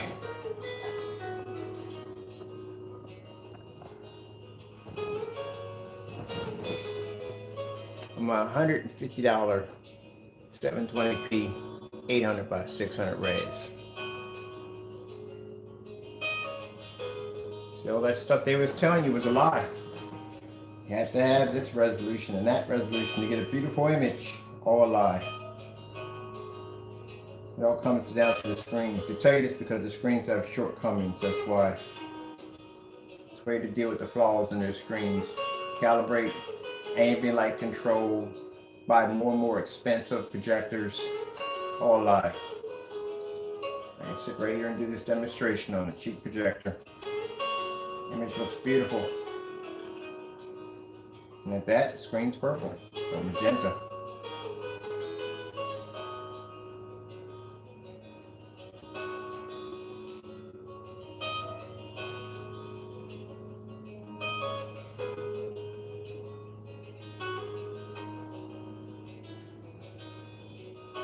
Man, that's gotta be some peace of mind right there.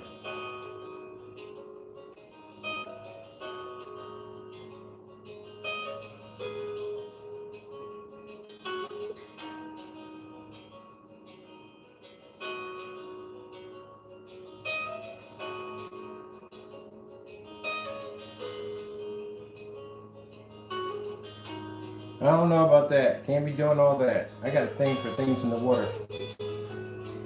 I'm not worried about what I know about. I'm worried about the other half I don't. Still beautiful.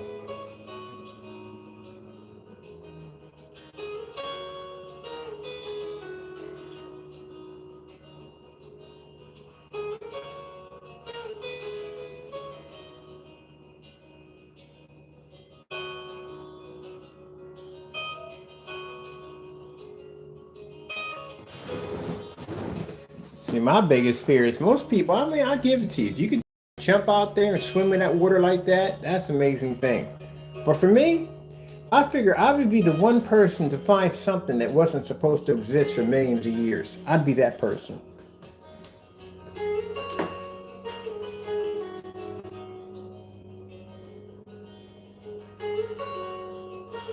Still beautiful.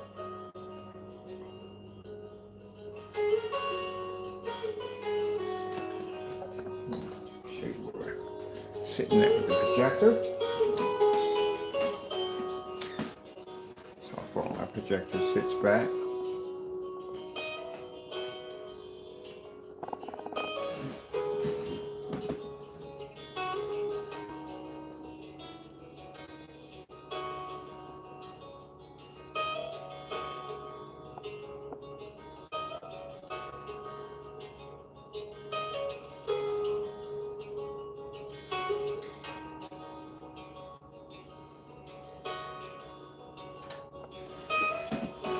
It's like turtles have the most relaxed life ever, doesn't it? Where they just guide right through. You have got to be really chilled and relaxed just to be able to just flow right through the water like that.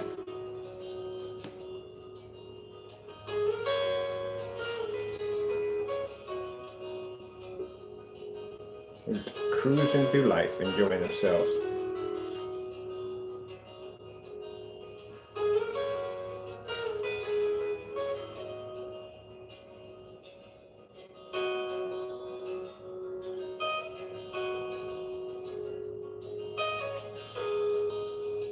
And once we finish the outside test, we're done.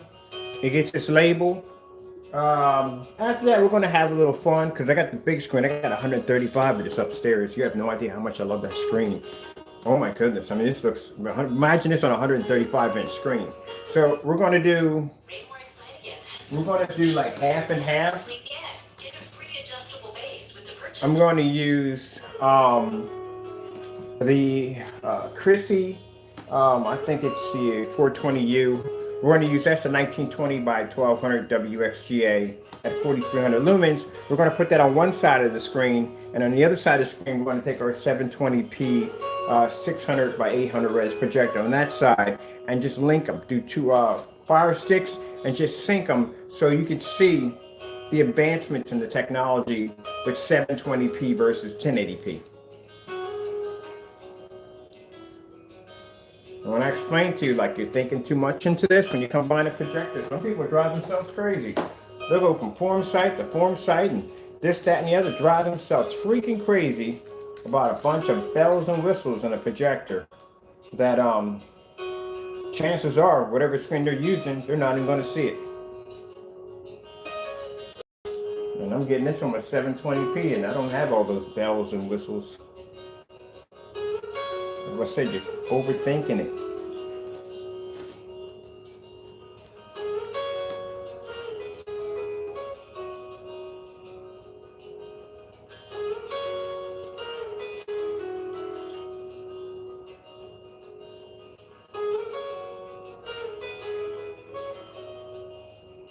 Oh man, what was that sea creature called? It's in the Bible. It's spoken of 3 times in the Bible. Can't think of the name of it. It's popped made all the time. Giant sea dragon in the Bible. They speak of it 3 times in the Bible. Job, I think it was spoke of in Revelations. I forgot the other one was spoke of. I keep thinking Goliath, but it was not Goliath. Goliath was actually, it was a giant. David and Goliath.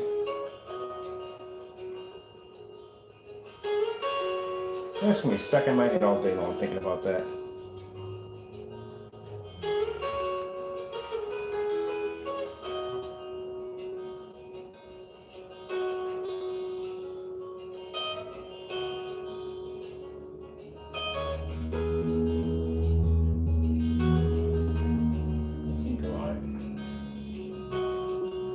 much time we got on here? Oh, we're good. I got time to look this up because this is going to drive me crazy all day. You ever check that out? I'll be back. What is it, Wyatt? What was that thing called? It was a giant sea creature. It was like.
Thinking of Goliath for some reason, and I think it was Leviathan. Leviathan was a dragon in the Bible.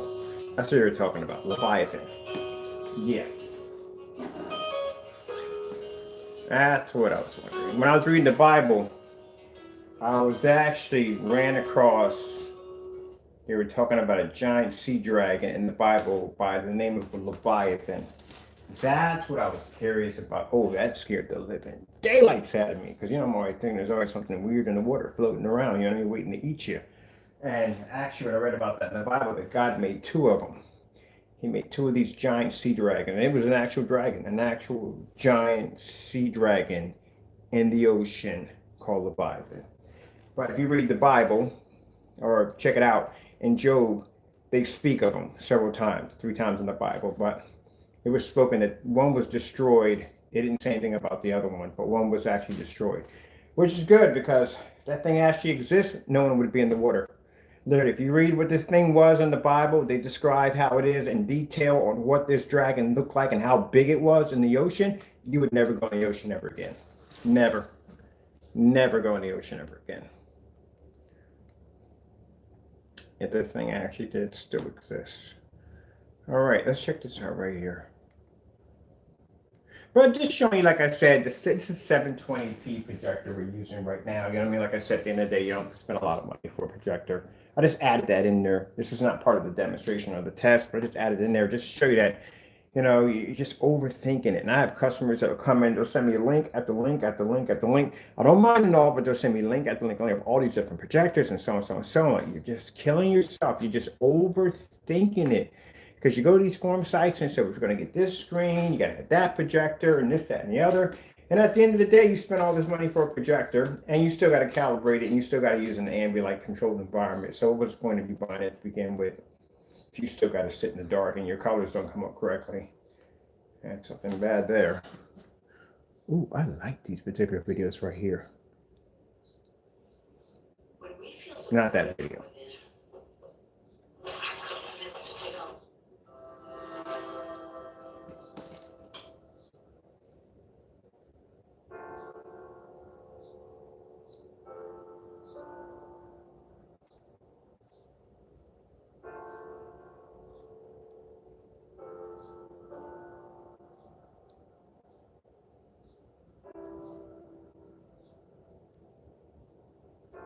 I'm going to say overthink it. Don't overthink it. Screen does all the work. Don't overthink it. When I buy projectors, I never overthink. I just go in and buy my projectors. That's it. Well, it's gonna come like I bought this today, got that today. It just cost me $150. It's cost me $59. I don't overthink it because my screens do all the work. Why would I overthink it? Technology does all the work. I don't want to get too much into this.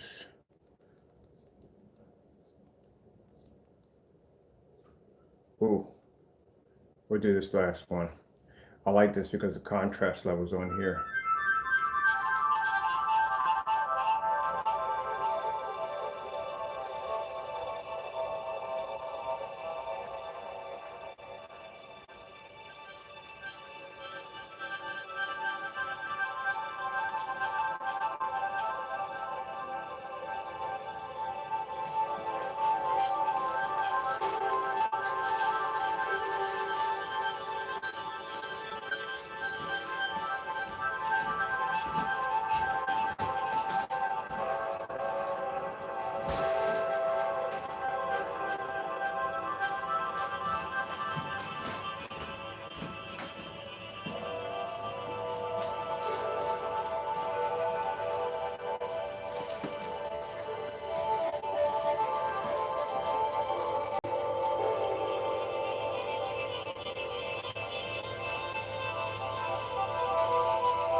Now we're going to step in an area, because usually, like I said, we'll have our, and I hate to bring it up, but I'd have to, the naysayers that try to copy the demonstrations that we do and try to say we can do the same thing. Let's go to an area that you can't go to. 4K outer space screensavers. Getting that from YouTube. Because you can't pull contrast levels. We can do that with no problem. We can do white levels, we can do contrast levels, colors, just anything we want, we can pull up. We can do demonstrations against high performance screens, low lumen demonstrations, the stuff they can't do. They'll pick and choose their battles. I like this demonstration right here. We can show colors without calibrating the projector. It's not needed.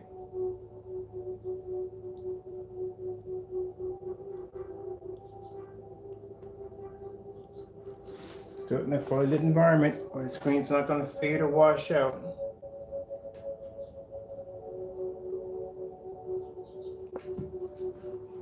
And I can prove that by showing the screens show better colors, because we can take certified screens and we could do multi-layer colors over top the screen to show you which ones produce the higher reds, blues, greens, yellows, browns, grays, whatever.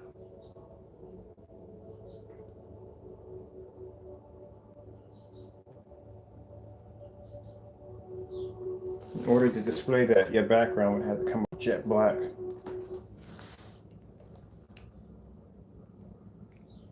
Lay's Poppables, the perfect combination of a crispy, airy, and delicious crunch.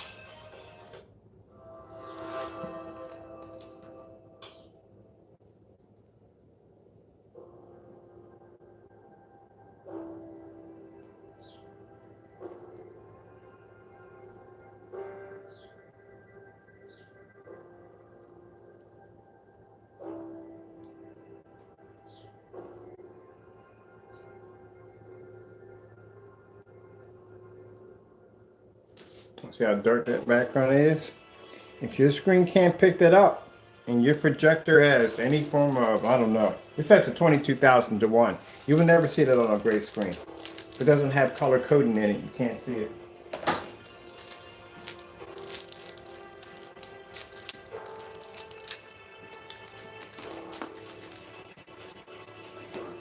Mine, again, screen's purple.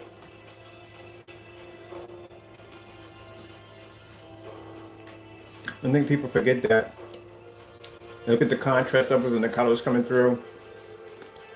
And they don't understand that screen is a purple screen.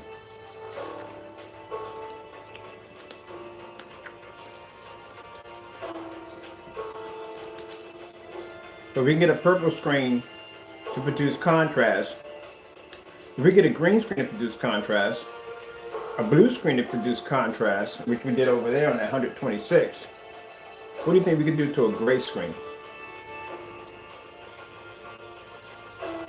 Which we already have. We have an ultralight gray, and we have a black silver, which are gray screens.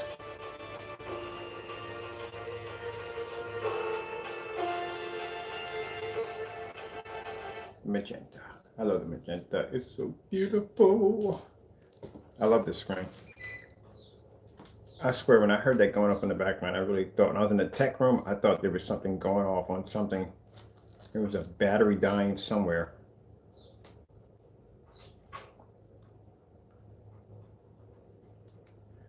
This is the last little bits at the end I'd like to show off real quick. Let's do one of my personal favorite ones that they just don't want to do.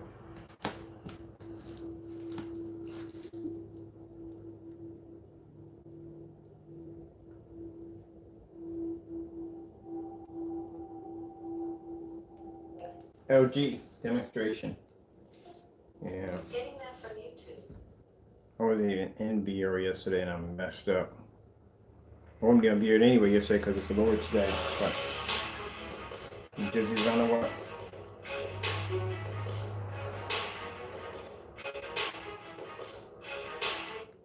It's why I like to go back in this demonstration.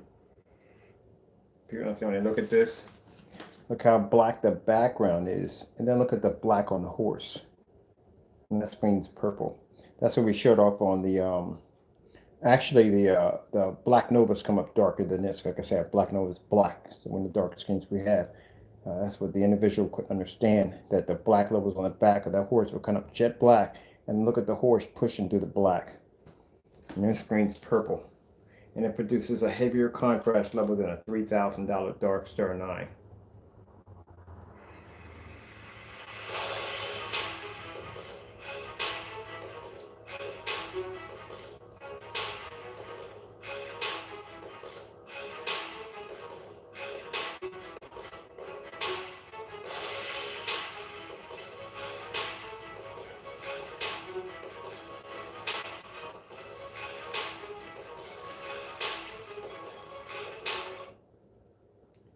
LG Beta Fish. Getting that from YouTube.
Think about it. This purple screen now can produce a better contrast than any gray screen you have out there.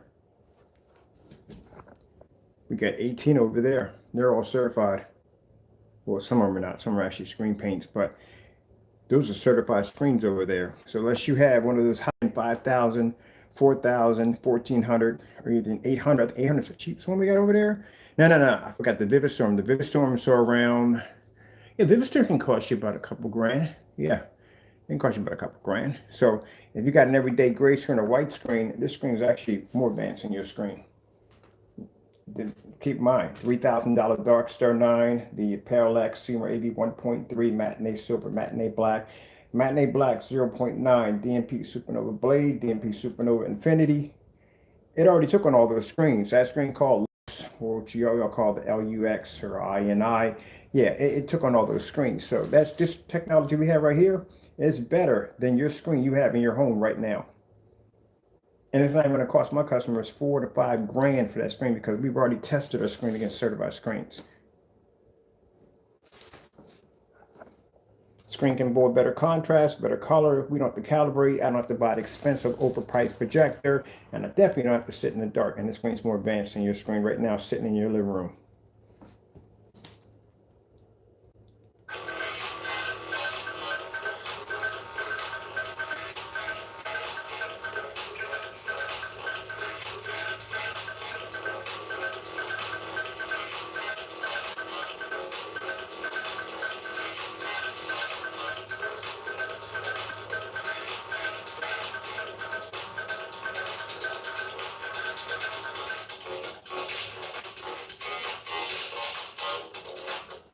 All right, well, with that being said, this was just a little bit of fun at the end. Just having some fun with this screen's technology.